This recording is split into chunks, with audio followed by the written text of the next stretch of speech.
Okay. ये हम model कर चुके हैं, आर पाई और आर ई मॉडल। अब ये नेक्स्ट मॉडल है हाइब्रिड मॉडल।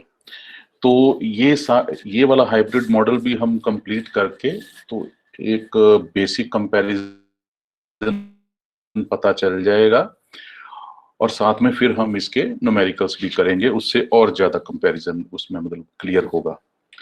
तो अभी ये पहले पहले दो कर चुके हैं, थोड़ा सा उसमें हमें डिफरेंस पता चला कि दोनों सेम हैं, सिमिलर हैं, बट एक चीज है कि एक वोल्टेज कंट्रोल्ड है और एक करंट कंट्रोल्ड है।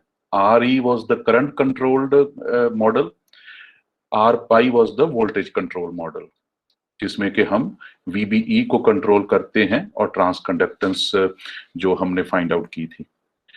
तो that was based on the control of the input voltage VBE. तो वो कहां से था? ट्रांसफर कैरेक्टरिस्टिक से। तो आर ई मॉडल में क्या था? हमारा जो आउटपुट करंट है वो कंट्रोल होता है आईबी करंट से। Beta IB was the output current which is collector current. और आर पाई में क्या था? कलेक्टर करंट जो आउटपुट करंट है that was gm multiply by VBE. तो VBE was the input voltage instead of IB which was input current for R E. और दूसरा था instead of beta we had transconductance gm, जो कि transfer from input to output. तो उसकी जो conductance inverse of the resistance, जो dynamic resistance है करेक्टरिस्टिक्स का, तो उसका इनवर्स करेंगे तो हमें कंडक्टेंस मिलती है। Because the relationship was VBE and IC. VBE is the input voltage, IC was the output voltage. तो इन दोनों का जब रिलेशन निकालते हैं तो हमें वो रिलेशन मिलता है GM। तो GM हर VBE के साथ चेंज हो रहा है। ये हमने स्लोप में देखा था, मैंने आपको स्लोप्स भी बताए थे कि जैसे VBE चेंज हो रहा है स्लोप चेंज हो रहा है, स्लोप चेंज हो रहा है तो GM चेंज हो रहा है। दोनों का रिलेशन GM था। ओके, तो अब तीसरा मॉडल है हाइब्रिड। तो हाइब्रिड का मतलब क्या होता है? Combination of different elements. तो अब इसमें फर्क क्या है? पहले थोड़ा सा हम बेसिक डिफरेंस देख लें। आर ई और R pi model were similar, only thing was the control was in RE the control was due to IB, the base current. So means the output current is changed with respect to IB current. और R pi model में क्या था कि हम जो input voltage है VBE, उसके basis पे हम इसको कंट्रोल करते हैं आउटपुट करंट को। IC is equal to GM multiply by VB। तो वो वोल्टेज कंट्रोल हुआ आर पाई, और RE करंट कंट्रोल हुआ। बट स्टिल जो भी RE मॉडल और आर पाई मॉडल है उसका एक एडवांटेज है कि वो जो पैरामीटर्स हमने डिफाइन किए थे GM, बीटा, IB, IC, दे वर एक्चुअल मतलब वैल्यूज, एक्चुअल पैरामीटर्स। तो IB भी एक्चुअल है इन रियलिटी। हमारा जो बेस करंट है that is IB, IC is the real current IC।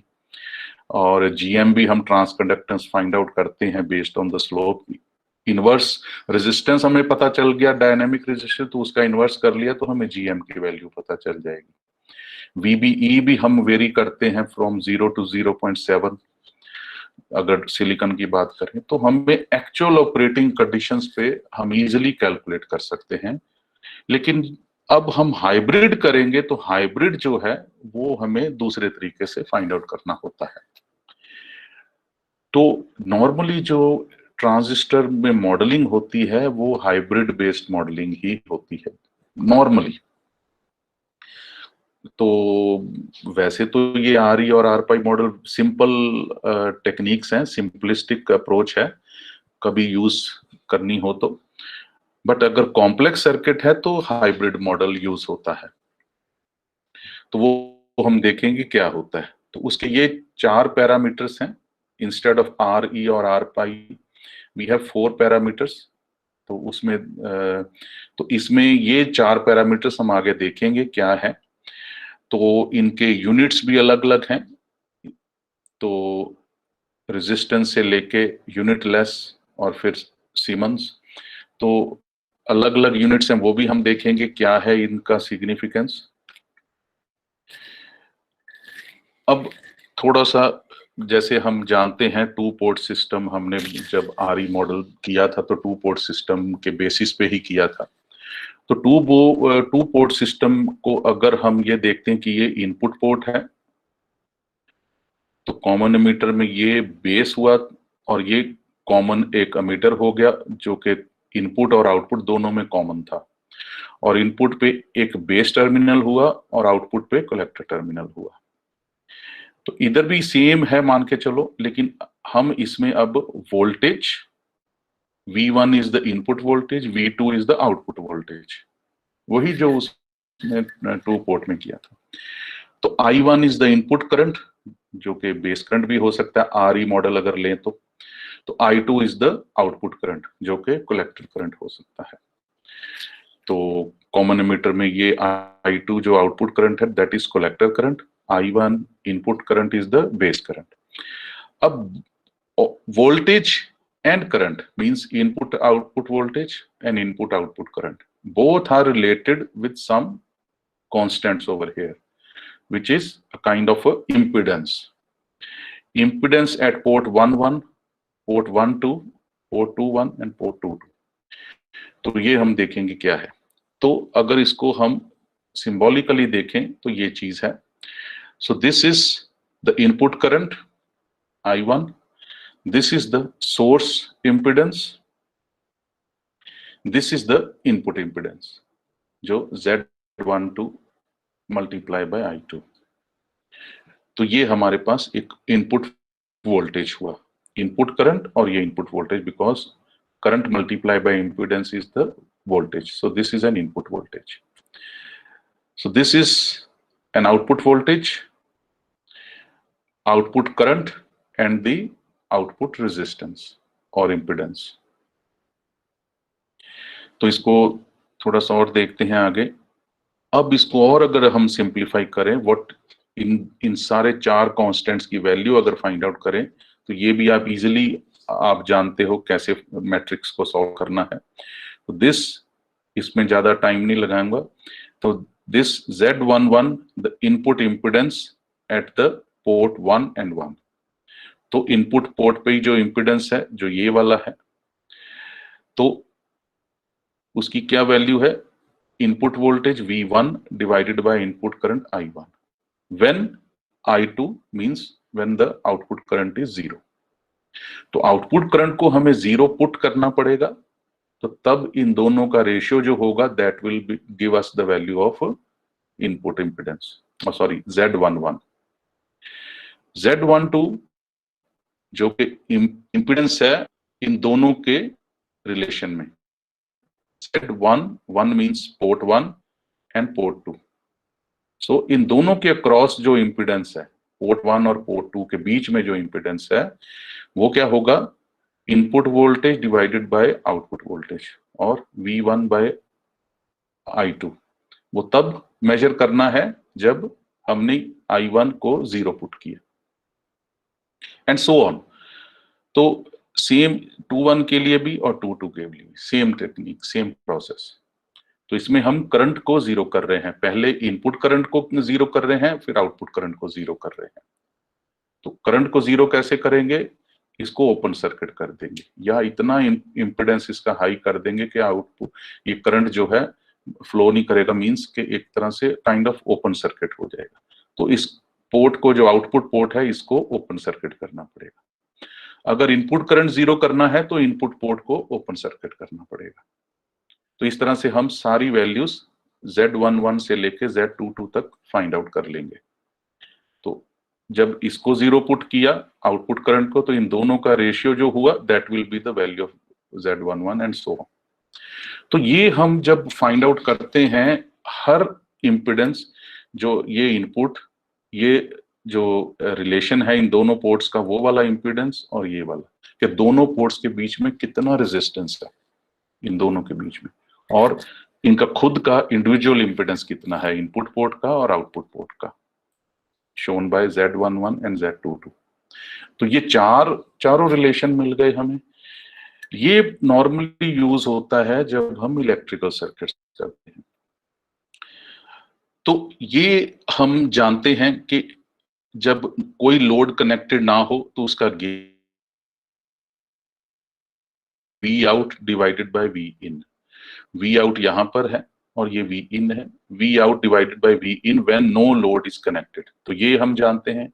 So this voltage gain AVNL, voltage gain for no load, इसका हम value find out कर लेंगे तो ये रिलेशन आ जाएगा। अगर हम लोड कंडीशन अप्लाई करते हैं तो उसमें फिर हमने ये लोड कनेक्ट कर दिया, और जब ये लोड, पहले यहाँ लोड कोई कनेक्टेड नहीं था, नो लोड कंडीशन पे ये वैल्यूज आएंगी, वही जो मैं पहले डिस्क्राइब कर चुका हूं आपको किस तरह से ओम्स लॉ और केवीएल, सिर्फ वही केवीएल और ओम्स लॉ यूज करना है। अब पूरा डिटेल में फिर दोबारा जाने की जरूरत नहीं है। यू कैन ये रेशियो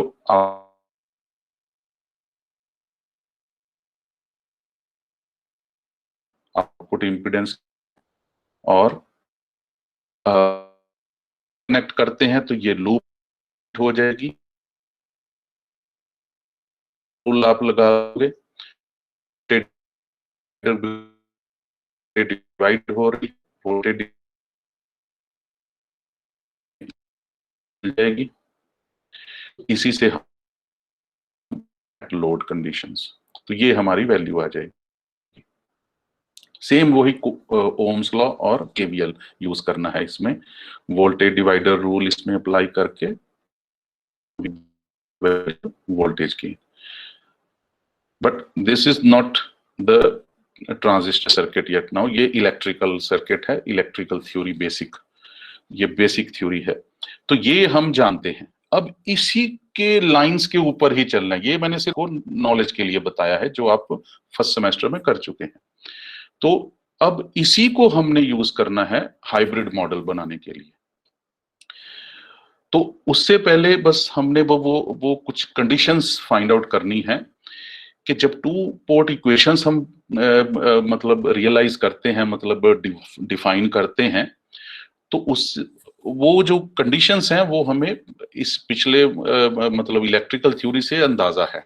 और जब हमने वो बाइसिंग सर्किट्स किए थे उससे हमें अंदाजा हुआ था कि ये जो इनपुट इम्पिडेंस है वो जब लोड हम अप्लाई करते हैं तो वेरिएशन होती है उसमें, जब हम लोड अप्लाई करते हैं तो वेरिएशन होती है। तो RL is the load, load can be a speaker. तो जब ये स्पीकर ऐड होता है तो हमने देखा था इक्वेशंस चेंज होती थी, तो इसलिए वो सेंसिटिविटी है उस। तो आउटपुट इंपिडेंस में भी ऐसे ही सेंसिटिविटी है। जब हम माइक्रोफोन ऐड करते हैं तो माइक्रोफोन अगर चेंज कर देते हैं लो इंपिडेंस से हाई इंपिडेंस या हाई से लो इंपिडेंस, तो वो वेरिएशन भी वो जो गेन वेरिएशन है वो हमें मिलती है। तो इट मींस कि ये जो इनपुट और आउटपुट इंपिडेंसेस हैं ये वेरी होते हैं जब हम लोड और इनपुट कनेक्ट करते हैं। तो प्योर डीसी जब होता है जिसमें माइक्रोफोन कनेक्ट नहीं होता और स्पीकर नहीं कनेक्ट होता, तो इनपुट और आउटपुट इंपिडेंस की वैल्यू अलग होती है। जब एसी सिग्नल्स को ऐड कर देते हैं माइक्रोफोन और स्पीकर को, तो इनकी input output impedance value change हो जाती है, जो हमने उसे देखा था।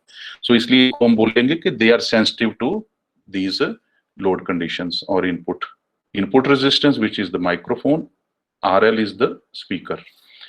तो इनको ऐड करेंगे तो वेरिएशन होती है, ये हम जानते हैं। तो इसी सेंसिटिविटी का हमने यूज करना है आगे। तो अब ये वाला मैं थोड़ा सा होमवर्क आपको दिया, जो अभी मैं ये स्लाइड आज ही अपलोड कर दूंगा।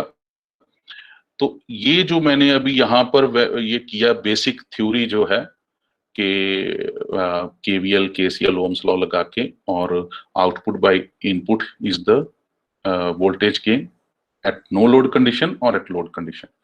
इसी को यूज करते हुए यहां पर अब हमने यहां पर एक रेजिस्टेंस यहां ऐड किया है और एक लोड रेजिस्टेंस ऐड किया, उस नहीं था, सिर्फ यही फर्क है। इसमें कोई सोर्स रेजिस्टेंस नहीं था और कोई लोड रेजिस्टेंस नहीं था, इसमें अब ऐड किया है। तो जब ऐड किया है लोड रेजिस्टेंस और सोर्स रेजिस्टेंस, तो क्या इक्वेशंस में क्या फर्क होगा? Very simple, very basic. ये आप इन्हीं स्लाइड्स को देख के आप ऐड ऑन कर सकते हो। मैं फिर भी नेक्स्ट वीक जब ट्यूटोरियल सेशन हमारा मंडे को हमने रखा हुआ न्यूमेरिकल्स वगैरह, तो न्यूमेरिकल्स वगैरह हम मंडे को करते हैं, तो उसमें मैं अपनी तरफ से भी आपको यहाँ बता दूंगा और यहाँ दिखा के एक्सप्लेन भी कर दूंगा। लेकिन तब तक आप भी अपनी तरफ से कोशिश करो। ये तो हम ये वाली इक्वेशंस से मिलती जुलती इक्वेशंस ही हैं, बस एक रेजिस्टेंस ही ऐड करने हैं। बस वो रेजिस्टेंस ऐड करके इक्वेशंस में क्या फर्क पड़ता है वो आप इजिली कर लोगे। सिंपल वही चीज, केवीएल, ओम्स लॉ, केसीएल, यही चीजें हैं, वोल्टेज डिवाइडर, करंट डिवाइडर, ये 5-6 जो टेक्निक्स हैं यही आपको करनी है हर बार।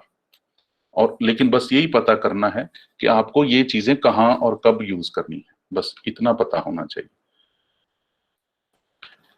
तो अब आ जाता है कि बेस्ड ऑन दीज, ये वाली, इसी के बेसिस पे अब हम इसी तरह से एक मैट्रिक्स बनाएंगे, लेकिन वो मैट्रिक्स होगी हाइब्रिड। वो क्यों होगी वो देखते हैं। तो इसमें 2 पोर्ट का कॉन्सेप्ट हम यूज कर रहे थे आर ई और आर पाई मॉडल में, उसी 2 पोर्ट सिस्टम को हम यहाँ यूज किया। जो इम्पिडेंस मैट्रिक्स है, ये इम्पिडेंस मैट्रिक्स सर्किट थ्योरी में आपने की है फर्स्ट सेमेस्टर में, वही इम्पिडेंस मैट्रिक्स का अब हमने नेक्स्ट स्टेज पे जाना है, जो कि हाइब्रिड। क्योंकि इम्पिडेंस मैट्रिक्स क्यों यूज नहीं होती है वो भी हम देखते हैं, लेकिन वही कॉन्सेप्ट है में सर। हाँ जी सर फर्स्ट सेमेस्टर में सर वो मैट्रिक्स वाली नहीं पढ़ी है सर। क्या पढ़ा था सर? पढ़ा ही नहीं है वो। अच्छा, नहीं पढ़ाया। ये तो फर्स्ट सेमेस्टर का पार्ट है कि देखो जब भी ये सिंपल वही कहा, ये क्या है, ये ओम्स लॉ, ये सिंपल ओम्स लॉ है। देखो voltage equal to I into R, voltage is directly proportional to current और this is the proportionality constant impedance. तो ये सिंपल ओम्स लॉ है। लेकिन अब बात क्या है, इसमें हमारे पास 4 टर्मिनल्स मिल गए हमारे पास। तो 4 टर्मिनल्स की 4 वैल्यूज होंगी, I1 into Z11, I2 into Z12 and so on. तो वो क्या होगा, वो 4 क्यों मिल गए? क्योंकि 2 पोर्ट सिस्टम है। 2 पोर्ट सिस्टम में हमारे पास एक तो इंडिविजुअल इंपिडेंस होगा एट द इनपुट और एक इंडिविजुअल इंपिडेंस होगा एट द आउटपुट। ठीक है, इन दोनों का अपना अपना एक इंपिडेंस होगा, ये आपको पता है। लेकिन एक इनका रिलेटेड इंपिडेंस भी है। इन दोनों के बीच में, इनपुट और आउटपुट के बीच में जो रिलेशन है, इन दोनों के इनपुट और आउटपुट के बीच में जो कनेक्शन है, वो कितना रेजिस्टेंस है उसका। और उसमें 2 हैं। एक ये है कि यहां से यहां ट्रांसफर करने के लिए, इनपुट से जब आउटपुट पे हम ट्रांसफर करते हैं करंट को या किसी भी पैरामीटर को, तो जब यहां से इनपुट से आउटपुट पे ट्रांसफर हो रहा है तो कितना उसका इंपिडेंस उसमें रास्ते में मिला उसको। लेकिन ये जो वापस फीडबैक हो रहा है आउटपुट से इनपुट पे, तो उसमें उसको कितना वो मिला, इंपिडेंस मिला। तो वो क्या मतलब होता है, जब हम ग्राउंड कर देते हैं तो करंट जो है घूम के वापस आता है। तो दोनों पाथ में उसको कितना रेजिस्टेंस मिला है, मैं इसको छोटे पॉइंट पे समझाऊं, बिल्कुल बेसिक पॉइंट पे समझाऊं। करंट घूम के वापस आता है, जब फॉरवर्ड डायरेक्शन में जाता है, means from input to output side पे जाता है, तो उसमें कितना रेजिस्टेंस वो रास्ते में देखता है। और फिर जब वो वापस आता है, लोड से वापस इनपुट पे जाता है, तो उसमें उसको कितना रेजिस्टेंस मिलता है। दोनों में डिफरेंस होगा, सेम भी हो सकता है, डिफरेंस भी हो सकता है। तो इसलिए वो हम बेसिक बिल्कुल जो ओम्स लॉ जो 10th और 12th या उसमें फर्स्ट करते हैं, तो उसमें ये चीजें नहीं फिर देखते, हम simple V equal to I R करते हैं। लेकिन अगर हम देखें कि नहीं, अब बीच में एक ट्रांजिस्टर आ गया है जो 3 टर्मिनल डिवाइस है, तो और ज्यादा और कुछ कॉम्प्लेक्स सर्किट है, तो उसमें हमने फिर हर एक पॉइंट को देखना होता है कि जो जो फ्रॉम इनपुट टू आउटपुट कितना रेजिस्टेंस उसने देखा फ्लो ऑफ एनर्जी ने, और आउटपुट टू इनपुट बैक कितना उसने रेजिस्टेंस देखा उस फ्लो ऑफ एनर्जी ने। तो इसलिए हमने ये 4 पॉइंट्स रख लिए।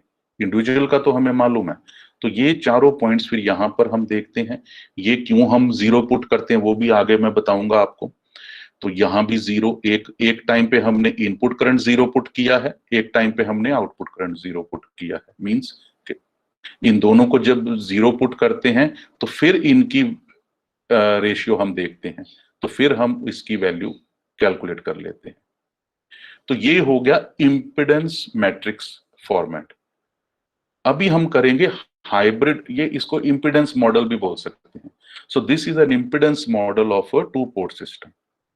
तो इंटरनल यहां पर जो टू पोर्ट सिस्टम है, ट्रांजिस्टर हो सकता है, कुछ भी हो सकता है, जैसे यहां पर ये ट्रांजिस्टर मान लो, तो कुछ भी हो सकता है। तो इस टू पोर्ट सिस्टम का इंपिडेंस मॉडल ये हुआ when equating one parameter equal to 0। अब हमने क्या करना है, instead of impedance model we have to go for the hybrid model. तो हाइब्रिड मॉडल में क्या होगा, मैं ये बात यहां पर, ये हम कर चुके हैं कॉमन एमिटर कॉन्फ़िगरेशन, वही आरई मॉडल, ये वाला इनपुट और ये आउटपुट, ठीक है। तो इसी को ही हमने अब हाइब्रिड में कन्वर्ट करना है। ये कॉमन बेस का था, ये इनपुट था पोर्ट, जो इंटरनल डायनामिक रेजिस्टेंस है ये वाला, और ये आउटपुट करंट है। तो अब हमने ये देखना है, कॉमन बेस कॉमन एमिटर तो हमने ये पहले कर चुके आरई मॉडल, ये कॉमन एमिटर आरई मॉडल और ये कॉमन बेस आरई मॉडल। अब हमने करना है हाइब्रिड। सेम वही टू पोर्ट नेटवर्क है, सेम वही टू पोर्ट नेटवर्क यहाँ पर ब्लू स्क्वायर में शो हो रहा है। ये इनपुट पोर्ट है, और इनपुट पोर्ट में एक इनपुट करंट है और एक इनपुट वोल्टेज है। आउटपुट पोर्ट है, एक इनपुट सॉरी एक आउटपुट करंट है और एक आउटपुट वोल्टेज है। वही जो हमने इम्पिडेंस मॉडल में देखा कि एक इनपुट करंट I1 और एक इनपुट करंट ये वाला। सो input current, output current, input voltage, output voltage, ये चार पैरामीटर्स हैं रिलेटेड विद इम्पिडेंसेस। तो यहां पर हमने अब ये किया, ये हमारे पास वही same network I1 I2 V1 V2। अब बीच में जो है मैट्रिक्स Z11 Z12, इसकी जगह पे अब यहां क्या होगा वो देखना। हमने शुरू करना है ट्रांसफर कैरेक्टरिस्टिक्स। ट्रांसफर कैरेक्टरिस्टिक्स हमने देखे थे कॉमन एमिटर के, V input versus I output. V input क्या था, VBE। I आउटपुट क्या था, IC। ये हम याद है, एक एक्सपोनेंशियल कर्व मिलती थी हमें, और एक्सपोनेंशियल कर्व की एक्स एक्सिस पे था VBE और वाई एक्सिस पे था IC which is output current. तो इसी से हमने अब एक इक्वेशन निकालनी है।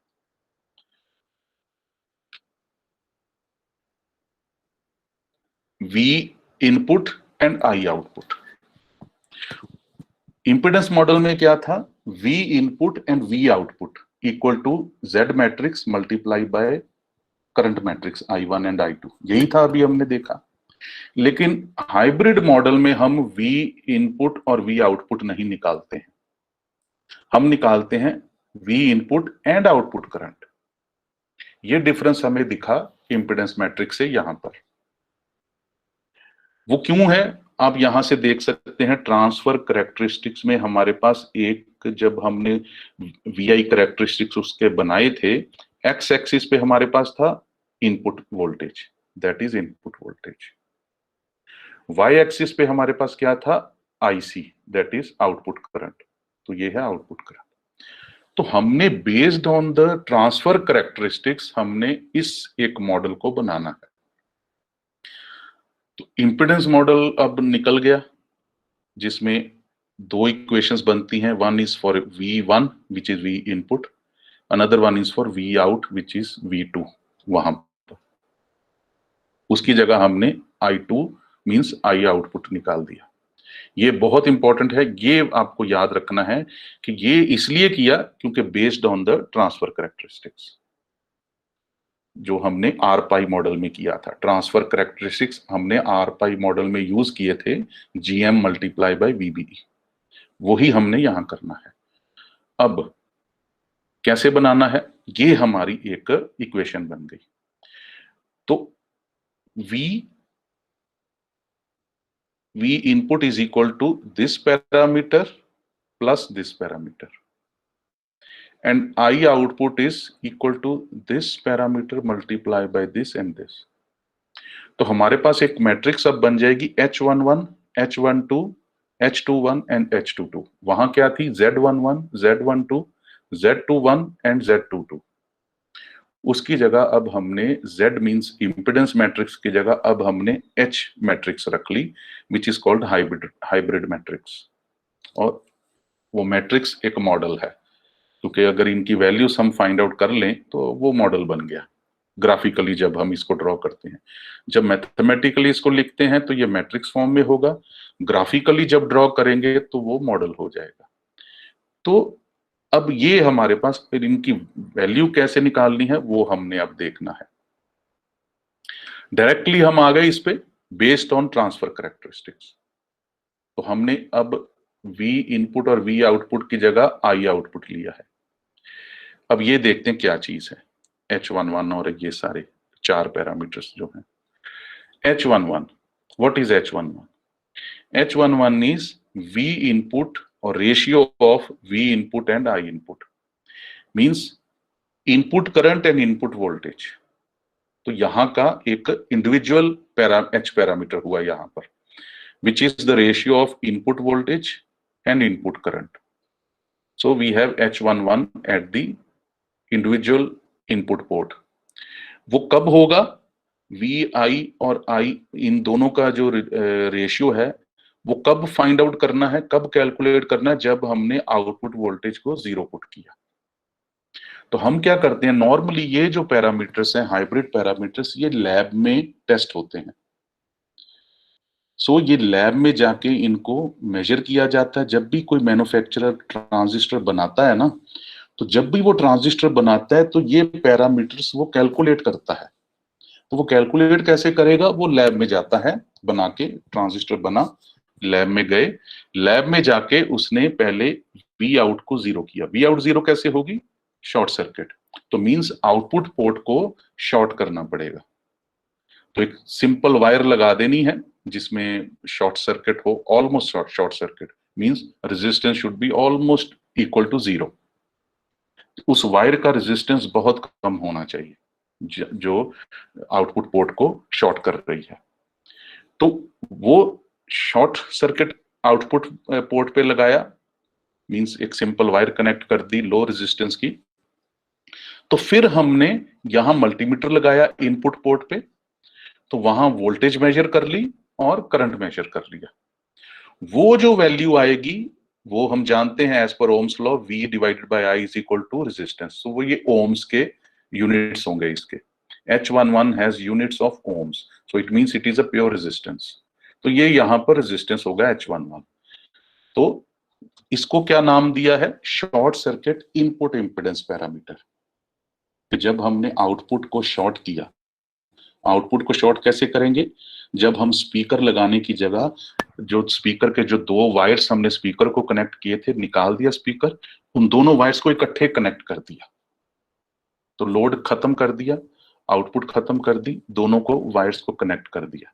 तो फिर हम वो जो इनपुट के जो वैल्यूज मेजर करेंगे वो हमें अब फिर बताएगा कि जब शॉर्ट सर्किट किया आउटपुट को तो इनपुट इंपेडेंस उसका कितना हुआ।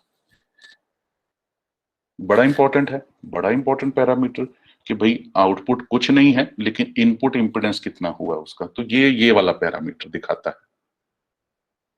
दूसरा है H12। H12 क्या चीज है कि ratio of input voltage to the output voltage.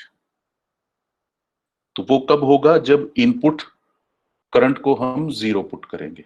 Input current को 0 पुट करने का क्या मतलब हुआ कि माइक्रोफोन को बंद कर दिया, माइक्रोफोन को डिस्कनेक्ट कर दिया। जब माइक्रोफोन ही नहीं होगा तो बेस करंट ही नहीं होगा, तो base current is the input current. तो पहले स्पीकर को डिस्कनेक्ट किया, तो ये दोनों की वैल्यूज पता मेजर करके रेशियो लिया तो रेजिस्टेंस पता चल गया। फिर जब माइक्रोफोन को डिस्कनेक्ट किया, निकाल दिया, फिर दोनों ये जो आई आई इनपुट करंट है, बेस करंट जीरो हो गया। वो जीरो कैसे होगा? Open circuit. माइक्रोफोन को निकाल के फेंक दिया, दोनों वायर्स को ओपन कर दिया। तो जब ओपन करेंगे तो करंट फ्लो ही नहीं होगा, तो मींस हम भी जानते हैं ट्रांजिस्टर ऑपरेट कब करता है?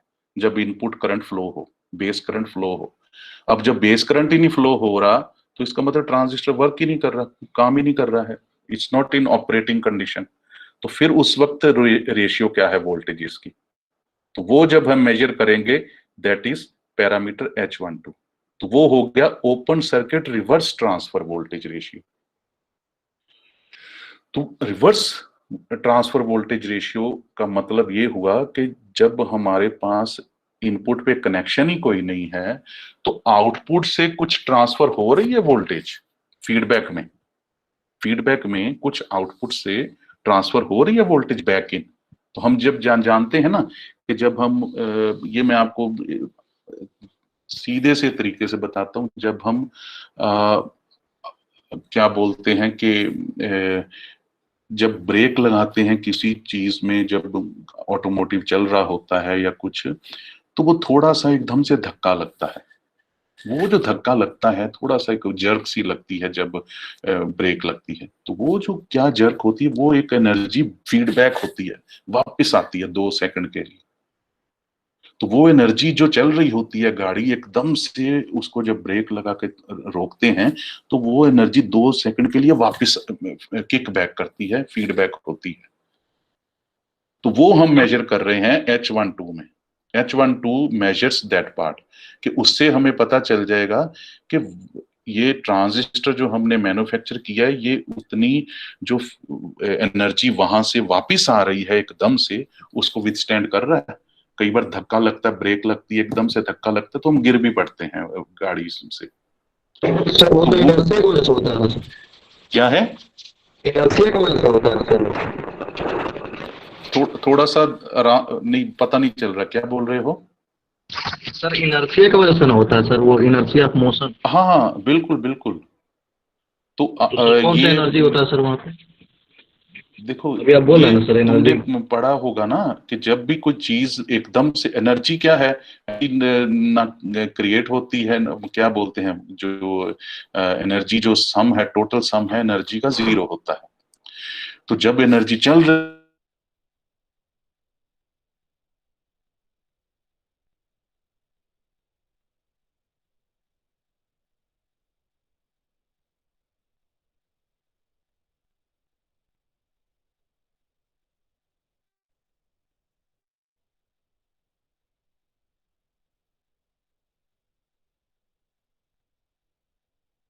सर आपकी आवाज नहीं आ रही है।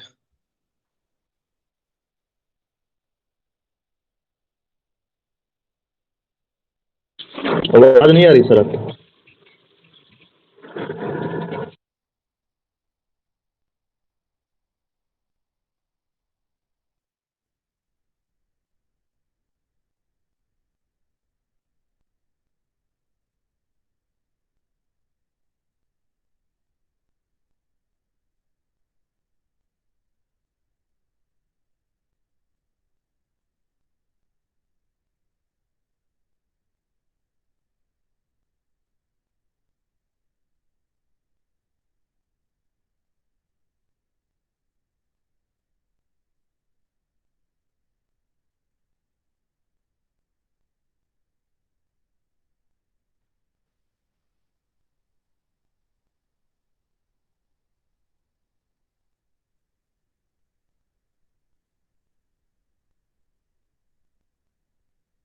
सर कहाँ चले गए भाई?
Hello, yes sir. ये क्या डिस्कनेक्ट हो गया था? यस सर, 5 मिनट हो गए। Yes sir. कितनी देर से डिस्कनेक्ट है? सर 5 मिनट से। अच्छा, ले बताओ। सर H12 पढ़ा रहे थे। चलो, मुझे लगता है बस अब शायद अगर ये रिकॉर्ड हो गया तो फिर तो ये मैं अपलोड अभी करता हूँ तो आप सुनो।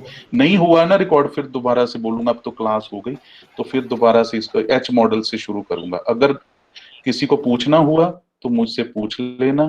कल जब एच मॉडल को कंप्लीट करेंगे हम, तो एच मॉडल का फिर मैं यही इसी स्लाइड से शुरू कर दूं कल, फिर क्या? सर कौन सी स्लाइड? यही वाली जो इस वक्त है। इस वक्त कौन सी है मैं देखूं। सर प्रेजेंट नहीं हो रहा है। सर H11 H12 वाली। हाँ हाँ हाँ हाँ सर, कर दीजिए। हाँ, इसी पे ही करूंगा।